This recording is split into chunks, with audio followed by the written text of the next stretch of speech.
ബാക്കി ഇതിനെപ്പറ്റി ധാരാളം ചർച്ചകൾ നമ്മളിപ്പം ചാനലിൽ സോഷ്യൽ മീഡിയയിലൊക്കെ നടത്തി കഴിഞ്ഞു. എൻ്റെ അതിലോട്ടൊന്നും കിടക്കുന്നില്ല. ഇവിടെ നവീൻ ബാബു സെൻഡ് ഓഫ് കഴിഞ്ഞിട്ട് രാത്രി 8:55 ട്രെയിന് ബുക്ക് ചെയ്ത ആൾ അവിടുന്ന് തൻ്റെ ക്വാർട്ടേഴ്സിലെത്തി. ആ ക്വാർട്ടേഴ്സിൽ നിന്ന് ബാഗും എടുത്ത് അദ്ദേഹത്തിൻ്റെ ഡ്രൈവർ കാറിൽ റെയിൽവേ സ്റ്റേഷനിൽ 8:55 ട്രെയിന് പോകാൻ പോയപ്പം റെയിൽവേ സ്റ്റേഷൻ തൊട്ടടുത്ത് അവിടെ ഒരു കോവിലിൻ്റെ അടുത്ത് വെച്ച് അദ്ദേഹം ഇറങ്ങി. അതിനുശേഷം അദ്ദേഹത്തെപ്പറ്റി വലിയ വിവരമില്ല. ഇതുവരെ അതിനൊരു ക്ലാരിറ്റി വരുന്നില്ല. പിന്നീട് അദ്ദേഹം തൂങ്ങി നിൽക്കുന്നതായിട്ടാണ് പറയുന്നത്. അവിടെ അദ്ദേഹം താമസിച്ച ക്വാർട്ടേഴ്സിൽ തന്നെ തൂങ്ങി നിൽക്കുന്നു. അതേസമയത്ത് ഭാര്യയും മക്കളും റെയിൽവേ സ്റ്റേഷനിൽ വെയിറ്റ് ചെയ്യുന്നു. അപ്പോൾ ഒന്നും ഇദ്ദേഹത്തിന് മരിക്കണമെന്നുള്ള ആഗ്രഹവും ഇല്ല. അതുതന്നെയല്ല, സെൻഡ് ഓഫ് കഴിഞ്ഞിട്ട് അദ്ദേഹം ക്വാർട്ടേഴ്സിൽ ചെന്ന സമയം ഇഷ്ടം പോലെ മരിക്കാനുള്ള ഒരു സൗകര്യം അദ്ദേഹത്തിനുണ്ട്. അന്നേരം ചെയ്തില്ല. റെയിൽവേ സ്റ്റേഷനിലോട്ട് തന്നെ പോവുകയാണ്. പിന്നെ എന്ത് സംഭവിച്ചു എന്നുള്ള ക്ലാരിറ്റി ഇല്ല. ഇപ്പോൾ അതാണ് സംശയമാക്കുന്ന കാര്യം. അപ്പോൾ അവിടെ അദ്ദേഹത്തിൻ്റെ വൈഫ് വിളിച്ചു പറഞ്ഞിട്ട് ഒരു പ്രൈവറ്റ് സെക്രട്ടറി അദ്ദേഹത്തിൻ്റെ ആ ലേഡി ഡ്രൈവറുടെ അടുത്ത് പറഞ്ഞു. ഡ്രൈവർ പോയി ക്വാർട്ടേഴ്സിൽ നോക്കുമ്പം പൂട്ടി തന്നെ താക്കോലേൽപ്പിച്ച് പോയ ആ വാതിൽ തുറന്നു കിടക്കുകയാണ്. അപ്പോൾ അദ്ദേഹത്തിന് ഭയം വന്നു. തൊട്ടടുത്തുള്ള ക്വാർട്ടേഴ്സിലുള്ള ആ എക്സിക്യൂട്ടീവ് എഞ്ചിനീയറെ കൂടെ വിളിച്ച് അവർ രണ്ടുപേർക്കും കയറാൻ ഭയമാണ്. പിന്നെ ഒരു ഗൺമാന് കളക്ടറെ അങ്ങേര് പോലീസ് ഉദ്യോഗസ്ഥനെ അയാളെ കൂടെ വിളിച്ച് 3 പേരും കൂടെ കയറിയപ്പം കണ്ടെന്നാണ് പറയുന്നത്. എന്താണ് അവർ ഭയപ്പെടാൻ കാരണം? വീട്ടിൽ പോയ ആൾ, അതുവരെ അങ്ങനൊരു ചിന്തയില്ലാത്ത ആൾ എങ്ങനെയാണ് ഇവിടെ തൂങ്ങി നിൽക്കുന്നത്? അതാണ് സംശയം ഉണർത്തുന്ന ഒരു കാര്യം. അതിന് ഇതുവരെ ഒരു ക്ലാരിറ്റി വന്നിട്ടില്ല. അദ്ദേഹത്തിന് ആത്മഹത്യ ചെയ്യാനുള്ള ആ അവസരം നേരത്തെ അദ്ദേഹം ഈ സെൻഡ് ഓഫ് കഴിഞ്ഞ് അവിടെ ചെന്നപ്പോൾ ഉണ്ടായിരുന്നു. പിന്നെ 4:30-ക്കും വെളുപ്പിനെ 5:30-ക്കും ഇടയ്ക്കാണ് ആത്മഹത്യ ചെയ്തിരിക്കാൻ സാധ്യതയെന്നാണ് പോസ്റ്റ്മോർട്ടം അല്ല ചെയ്ത ഡോക്ടർമാരുടെ ഒപ്പീനിയൻ എന്നാണ് പറയുന്നത്. ഇനി ഞാൻ ചില കാര്യങ്ങൾ വീണ്ടും സംശയം ഉണർത്തുന്നത്, ഇതൊരു സൂയിസൈഡ് അല്ല എന്ന് തോന്നാൻ ഈ ഒരു ഭാഗത്തിന് ക്ലാരിറ്റി ലോക്കൽ പോലീസ് നടത്തണം. അത് ഇന്ന് വരെ അതിനൊരു ക്ലാരിറ്റി നമുക്കാർക്കും കിട്ടിയിട്ടില്ല. ചാനലുകാർക്ക് കിട്ടിയിട്ടില്ല, പത്രപ്രവർത്തകർ ആർക്കും കിട്ടിയിട്ടില്ല.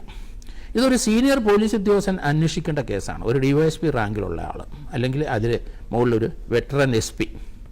പക്ഷേ ഒരു ലോക്കൽ സർക്കിൾ ഇൻസ്പെക്ടറാണ് അന്വേഷിക്കുന്നത്. ഇയാൾക്ക് ചില പ്രോട്ടോക്കോൾ അനുസരിച്ച് ചിലരെ ഒന്ന് ക്വസ്റ്റ്യൻ ചെയ്യാനായിട്ട് കളക്ടർ IAS-കാരനെ ഈ സർക്കിൾ ഇൻസ്പെക്ടർ പോയി, കാരണം അയാളുടെ ഒരു സീനിയർ ഉദ്യോഗസ്ഥനാണ്, ഇപ്പോഴും അവിടെ തന്നെ കളക്ടറാണ്. അപ്പം ചില പരിമിതികളുണ്ട് ചോദ്യം ചെയ്യാൻ. അപ്പോൾ അതുകൊണ്ട് സർക്കാരിന് ഒരു നല്ല സതുദ്ദേശം ഉണ്ടായിരുന്നെങ്കിൽ DGPയും അല്ലെങ്കിൽ ADGPയും ഒരു സീനിയർ DYSP കൊണ്ട് അന്വേഷിക്കണം. ചെയ്തില്ല ഇതുവരെ. അവിടെ സംശയാസ്പദമായ ഒരു കാര്യമാണത്. മറ്റൊരു കാര്യം, ഇദ്ദേഹത്തിൻ്റെ പോസ്റ്റ്മോർട്ടം റിപ്പോർട്ട് അത് ആ വീട്ടുകാർക്ക് കിട്ടിയോന്ന് എനിക്കറിയില്ല, അത് പത്രക്കാർക്ക് ആർക്കും കിട്ടില്ല. എന്തിനാണ് അത് ഒളിച്ചു വെക്കുന്നത്? അദ്ദേഹത്തിൻ്റെ ആ തൂങ്ങിക്കുന്ന സമയത്ത് ഇൻക്വസ്റ്റ് തയ്യാറാക്കിയപ്പം അദ്ദേഹത്തിൻ്റെ മിത്രങ്ങളെയോ വീട്ടുകാരെയോ അവർ അസാന്നിധ്യത്തിലാണ് അത് നടത്തിയത്. പോട്ടെ, അത് കഴിഞ്ഞപ്പോൾ പോസ്റ്റ്മോർട്ടം ചെയ്തപ്പം ആ പോസ്റ്റ്മോർട്ടത്തിന് മുമ്പ് മരിച്ചു കിടക്കുന്ന അദ്ദേഹത്തിനെ കാണാനുള്ള ആ വീട്ടുകാരുടെ അവസരം അതും നഷ്ടപ്പെടുത്തി പോസ്റ്റ്മോർട്ടം ചെയ്ത് കൊണ്ടുപോയി. പെട്ടെന്ന് അത് അവരുടെ കർമ്മങ്ങൾ നടത്തി, അത് അതിൻ്റെ ചടങ്ങുകളൊക്കെ നടത്തി. ഇപ്പം ഒരു റീപോസ്റ്റ്മോർട്ടത്തിന് സ്കോപ്പില്ലാത്ത അവസരത്തിൽ ചെന്നെത്തി. മറ്റൊരു കാര്യം, ഒരു ഹാങ്ങിങ് ഉണ്ടായാൽ ആ പോസ്റ്റ്മോർട്ടം റിപ്പോർട്ടിൽ അതുകൊണ്ടോ എന്ന് ഇനി പരിശോധിക്കണം കോടതി.